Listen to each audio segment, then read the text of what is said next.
Well, howdy there, Internet people. It's Bo again. So today we're going to talk about COPPA. I'm doing this because like 50 people sent me messages about it, asking about it. There's a lot of videos out there on YouTube right now. Some of them are from creators that are definitely going to be impacted by it, and they are understandably emotional. Some are from creators that read the list and didn't really understand what it says, and they think they're going to be impacted by it. And then there's some from people who fully understand the situation but are being overdramatic for the sake of clicks. I am not going to be severely impacted by this. I got to change the title of a couple videos to be like way over compliant. So to answer the big question, is this the end of YouTube? No, of course not. But it might be the end of wholesome kids content. It really might. That is, if you make kids content on YouTube, this is going to hurt you a lot. If you make content that uses a framing device that looks like it might appeal to kids, it's going to hurt you a lot. If you want to hear more about that, I talked to American Johnson from Non-Compete, that channel, last night on the podcast. But, okay, so what is COPPA? It's a 1998 law designed to protect child privacy. It's what it is.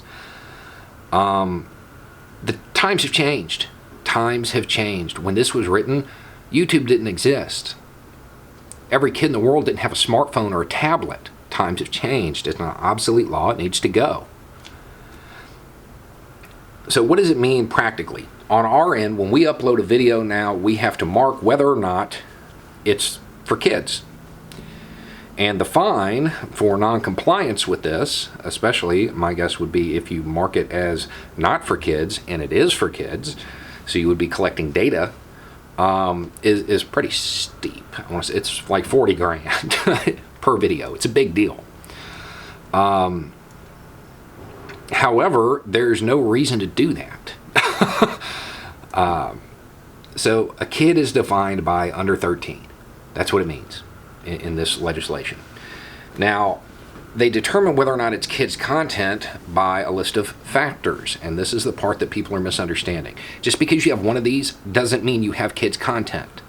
That isn't what it means. In fact, on the little guidance thing that YouTube put out, if you click the little thing below it, it actually tells you that.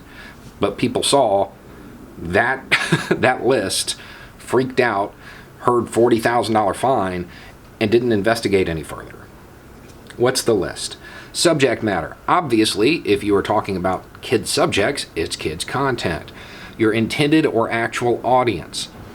If you make videos that are for adults, but let's say they're songs set to nursery rhymes, but they're about adult topics, but most of your viewers end up being kids, it's kids' content.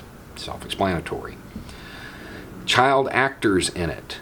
But that doesn't necessarily mean just because you have a kid in the video, it's kids' content. Imagine a video about child abuse. That's obviously not kids' content, but it may have a child actor in it. Characters, celebrities, toys that appeal to kids, including animated characters. That's a big one that people are concerned about, and they should be, because that one I can see that causing issues as far as how the FTC interprets it. Language of the video. If you talk the way we do on this channel, you don't have to worry about it. However, if you use small kid words for everything, it's going to be kids' content. Activities in the video, such as play acting, simple songs, that's one. Songs, stories, poems for kids, again, should be obvious. Empirical evidence of the audience. Meaning, if all of your audience, your actual audience is kids, it's kids' content. Now, understand, nothing I'm saying in this video is legal advice. It's not. My take on this, because YouTube is saying you can't use the analytics to make this determination, that seems to me like that's them covering themselves. Now, when we look at our analytics, we get a breakdown by age. We don't get 13 and under because of childhood privacy. But it's safe to say that if almost all of your viewers are 13 to 17, which is a bracket we get, then it's probably kids' content. because you probably have a whole bunch that you're not getting information on that are below that. If your actual audience is 35 to 50, probably doesn't apply to you. But one of these things means nothing. It's a balance of them. And it's very subjective, and people are going to argue that it's void for vagueness, and it probably is. But somebody's going to have to take that to court. And with $40,000 on the line, I don't know that there's going to be a lot of people willing to do that. So, if you mark it as not for kids, and it is for kids, you're subject to the fine. If you mark it as for kids, your content's dead. It's dead. There's no comment section. Like, they won't get a notification. The monetization is severely limited. Estimates put it up to 90% reduction. Now, for creators like me, I've got low overhead. Okay? It doesn't take much to do what I do monetarily. However, if you're making kids content and you're producing cartoons, that costs money. If the monetization ends, the content ends. And that's a real worry. This thing that is supposed to protect kids is going to get rid of wholesome kids content on YouTube. It just doesn't make any sense at all. What does this mean for you guys? If you have kids and they watch kids content, or you watch kids content, you're going to see a massive decline in the amount of content that's put out, because creators are going to stop creating. That's really what's going to happen. There will be thousands of kid content creators that go out of business. There's a lot of people without jobs to accomplish nothing.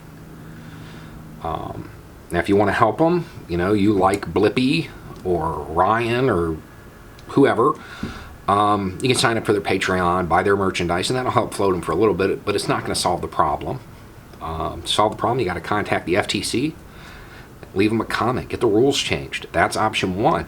That's the one everybody seems to be pushing. To me, that's the least effective. Contact your representatives and your senators. Explain to them this law was made in 1998. It's obsolete. Imagine running your computer with software from 1998. It's not going to make any sense trying to do anything we do today.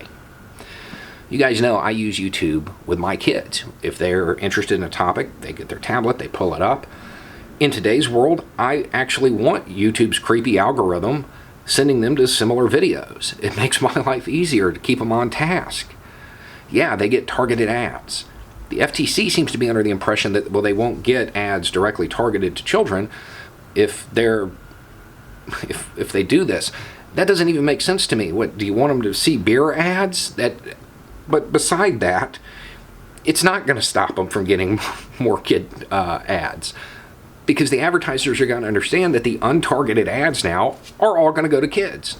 It doesn't change anything. It just maybe makes it a little less specific, but that's it. So to me, the goal here should be to get rid of COPPA altogether. 1998 law needs to go. It needs to go. It doesn't make any sense anymore. Yeah, it had a good purpose to protect the privacy of children, but in today's world, you know what? If you're that concerned about it, we got cookie blockers. Use them. Use them. Parents can't rely on Big Daddy government to protect them. What they're doing is they're going to limit their child's entertainment and educational opportunities, what they can see for viewing. It just doesn't make any sense. And I would tweet, I can't believe I'm going to say this, I would tweet the president. I would tweet the president. The president has a lot of sway over the FTC. And I don't know that President Trump right now wants a whole thousands of people without jobs. Those would be the things that I would do if I was in this boat. That's what I would be directing people to do. I will do a video specifically for kid content creators and lay out a strategy later tonight, hopefully. But if you want to get a head start on it, I'll put some links below. At the end of the day, the law needs to be changed, revised, updated, something. Because this is hurting kids. It's not helping them. It's hurting people who are actually trying to put out good content for kids. And this is coming from somebody that this doesn't impact. I have no personal stake in this whatsoever. It's not going to affect me. My content is clearly for adults. Anyway, we don't need to succumb to learned helplessness. We don't just have to roll over and take this. There are options available. Get the rules changed. Anyway, it's just a thought. Y'all have a good day.